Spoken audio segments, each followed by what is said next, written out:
കൃഷ്ണ ഗുരുവായൂരപ്പ ശരണം. ഗുരുവായൂരപ്പൻ്റെ ഉച്ചപൂജ കഴിഞ്ഞു, കളഭാലങ്കാരം കഴിഞ്ഞു, നട തുറന്നു. അപ്പോൾ നമുക്കെല്ലാവർക്കും ഗുരുവായൂരപ്പനെ കാണാൻ പോകണ്ടേ? എല്ലാവരും വരൂ കേട്ടോ, ഗുരുവായൂരപ്പനെ കാണാം. ഇന്ന് ഏത് രൂപത്തിലാണ് ചതുർബാഹുവായ മൂലവിഗ്രഹത്തിൽ ഇരിക്കുന്നത്?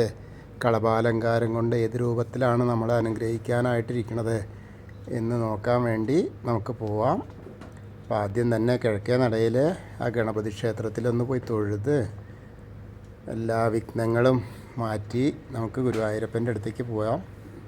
അങ്ങനെ നമ്മൾ ഗുരുവായൂരപ്പൻ്റെ ആ ഗോപുരവാതിൽ കടക്കുകയാണ്. അങ്ങനെ വന്നു, അത് കഴിഞ്ഞ് ആ വാതിൽപ്പടി കയറുകയാണ്. അങ്ങനെ കയറുമ്പോൾ ഇന്ന് ചൊവ്വാഴ്ചയാണ്, ഞാൻ രാവിലെ പറഞ്ഞിരുന്നു, തിരക്ക് തീരില്ല. വളരെ സുഖമായ ദർശനമാണ് എല്ലാ ഭക്തർക്കും കിട്ടിയിട്ടുണ്ടാവുക എന്നാണ് എൻ്റെ ഒരു അഭിപ്രായം. കാരണം തിരക്കില്ലായ്മയാകുമ്പോൾ ഒരുവിധം, തിരക്കില്ല എന്ന് പറഞ്ഞാൽ തീരെ തിരക്കില്ല എന്നല്ല കേട്ടോ, സാധാരണത്തേക്കാൾ കുറവാണെന്ന് അർത്ഥം.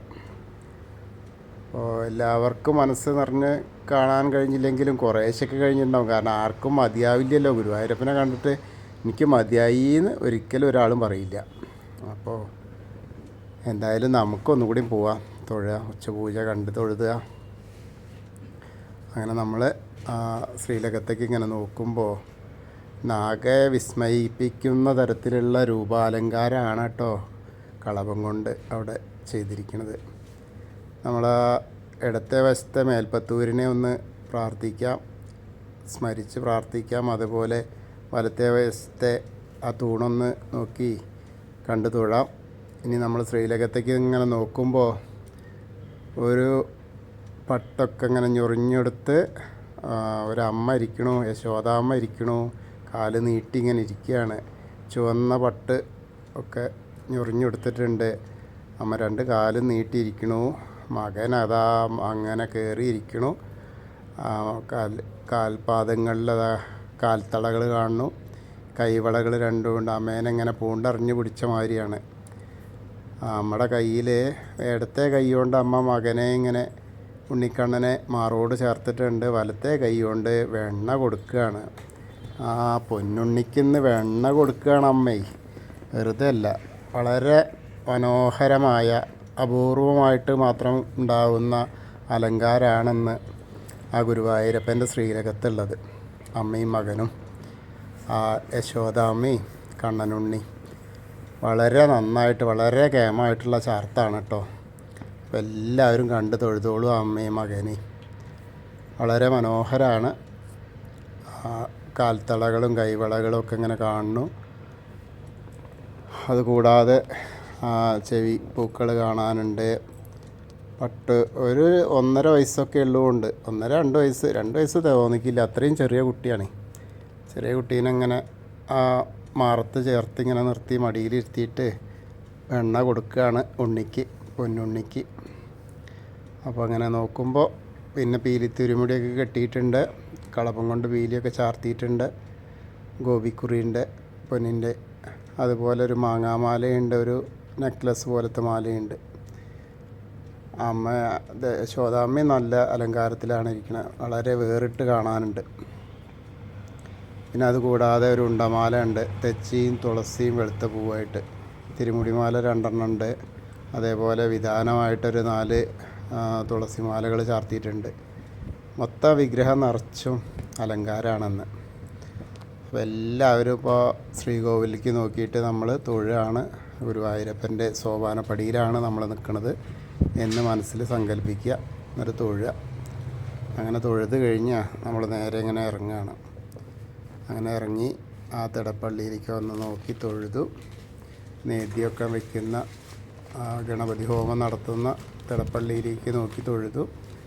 അങ്ങനെ ആ സപ്തമാതാക്കളെ നോക്കി തൊഴുതു. വിഘ്നേശ്വരൻ്റെ അടുത്ത് വന്ന് തൊഴുകയാണ്. വിഘ്നേശ്വരന് അത് ചന്ദനം കൊണ്ട് ആ മുഖക്കാപ്പൊക്കെ ഉണ്ടാക്കിയിട്ടുണ്ട്. പിന്നെ ആ ഒരു തെച്ചിമാലയുണ്ട്, തുളസിമാലയും കൂടിയൊക്കെ ചാർത്തിയിട്ടുണ്ടെന്ന്. ഏകദന്തം മഹാകായം തപ്തകാഞ്ചന സന്നിഭം ലംബോദരം വിശാലാക്ഷം വന്ദേഹം ഗണനായകം. അങ്ങനെ തൊട്ട് തിരിഞ്ഞ സരസ്വതി ദേവീനെ കാണാം. സരസ്വതി ദേവീനെ പ്രാർത്ഥിക്കുക. സരസ്വതി നമസ്തുഭ്യം വരദേ കാമരൂപിണി വിദ്യാരംഭം കരിഷ്യാമി സിദ്ധിർഭവതു മേ സദാ. അങ്ങനെ തൊഴുത് ഇങ്ങനെ പോന്ന് ആ ചെറിയ ഗണപതിനെ തൊട്ട് തലോടാം. അതുപോലെ മത്സ്യം, കൂർമ്മം, വരാഹം, നരസിംഹം അങ്ങനെയൊക്കെയുള്ള എല്ലാ വിഗ്രഹങ്ങളും കാണാം. അത് കഴിഞ്ഞ് മേൽശാന്തിയുടെ അടുത്ത് വന്നിട്ട് അർച്ചന പ്രസാദമൊക്കെ വാങ്ങാം. അങ്ങനെ തൊഴുത് അനന്തപത്മനാഭസ്വാമീനെയും കണ്ട് തൊഴാം. അനന്തപത്മനാഭസ്വാമീനെ കണ്ട് തൊഴുത് പുറകുവശത്തായിട്ട് സാഷ്ടാംഗം നമസ്കരിക്കുക. പിന്നീട് ദശാവതാരത്തിലെ ബാക്കി വിഗ്രഹങ്ങളൊക്കെ കാണാം. കൃഷ്ണനെ കാണാം, അതുപോലെ മുരുകനെ കാണാം, ഹനുമാൻ സ്വാമീനെ കാണാം, രാധാകൃഷ്ണ പ്രതിമ കാണാം. അത് കഴിഞ്ഞാൽ നേരെ ഓവിൻ്റെ അവിടെ വന്നിട്ട് പ്രാർത്ഥിക്കുക. അത് കഴിഞ്ഞാൽ ആ ഗ്രില്ലിന് അപ്പുറത്തേക്ക് കിടന്നിട്ട് താമരക്കണ്ണനെ, കൽപ്പവൃക്ഷത്തിൻ്റെ ചുവട്ടിലിരിക്കുന്ന താമരക്കണ്ണനെ കണ്ട് തൊഴാം. മണിക്കിണർ കാണാം. അതുപോലെ നൃത്ത മണ്ഡപത്തിലേക്ക് നോക്കിയിട്ട്, നൃത്താറയിലേക്ക് നോക്കിയിട്ട് പ്രാർത്ഥിക്കാം. അങ്ങനെ നമ്മൾ നേരെ കുറൂരമ്മേനെയും അതുപോലെ കൃഷ്ണാട്ടം കെട്ടിയ വേഷവും നാരദരെയൊക്കെ കണ്ട് തൊഴുത്, വസുദേവരെയൊക്കെ കണ്ട് തൊഴുത് വടക്കേ നടയിലൂടെ പുറത്തേക്ക് ഇറങ്ങാം. അങ്ങനെ വടക്കേ നടയിൽ നിന്ന് പുറത്തേക്ക് ഇറങ്ങുമ്പോൾ പ്രസാദ കൗണ്ടറിൽ നിന്ന് ചന്ദനവും തീർത്ഥമൊക്കെ കിട്ടും. അത് വാങ്ങിയിട്ട് ഇനി ഇടത്തരികത്തുകാവിലെ ഭഗവതിയെ കാണാൻ പോവാം. അവിടെ വരുമ്പോഴും ആ ഗോളകയൊക്കെ ഇങ്ങനെ വെച്ചിട്ടാണ്, ഇന്ന് നിറയെ ഗോളകയും ഇതൊക്കെ ആയിട്ട് ഇങ്ങനെ അലങ്കാരം തുടങ്ങുകയാണ്. സർവമംഗളമാംഗല്യേ ശിവേ സർവാർത്ഥസാധികേ ശരണ്യേ ത്രയംബകേ ഗൗരി നാരായണി നമോസ്തുതേ. അങ്ങനെ അമ്മയെ കണ്ട് തൊഴുതു. ഇനി മമ്മിയൂരപ്പനെ നോക്കി തൊഴാം. നമശിവായ നമശിവായ നമശിവായ എന്നുള്ള പഞ്ചാക്ഷരി മന്ത്രം ജപിക്കുക. മമ്മിയൂരപ്പനെ പ്രാർത്ഥിക്കുക. അങ്ങനെ നമ്മൾ അവിടുന്ന് കൊടിമരത്തിൻ്റെ അവിടേക്ക് നോക്കി, കൊടിമരത്തിൻ്റെ അവിടെ വന്ന് വീണ്ടും നമ്മുടെ ആ പൊന്നോമന കുഞ്ഞിനെയും അമ്മയും കാണാൻ വേണ്ടിയിട്ട് ഒന്നുകൂടി നോക്കുകയാണ്. അങ്ങനെ നോക്കി കൂത്തമ്പലത്തിൻ്റെ അവിടെ വന്ന് തൊഴുതു. അയ്യപ്പൻ്റെ അവിടെ വന്ന് തൊഴാം. ഭൂതനാഥ സദാനന്ദ സർവഭൂതദയാപര രക്ഷ രക്ഷ മഹാബാഹു ശാസ്തേ സ്തുഭ്യം നമോ നമ. അങ്ങനെ പ്രാർത്ഥിച്ച് വലം വെച്ച് പടിഞ്ഞാറ നടയിലേക്ക് വരികയാണ്. അവിടെ വന്ന ദീപസ്തംഭത്തിലെ വേണുഗോപാല സ്വരൂപത്തെയും കാണാം, കൊടിമരത്തിലെ വേണുഗോപാല സ്വരൂപത്തെയും കാണാം. എന്നിട്ട് പ്രാർത്ഥിക്കാം. അപ്പോൾ നമ്മളിന്നും ആ ഗുരുവായൂരപ്പൻ്റെ ഉച്ചപൂജയും കളഭാലങ്കാരവും ഒക്കെ കണ്ടു തൊഴുതു കേട്ടോ.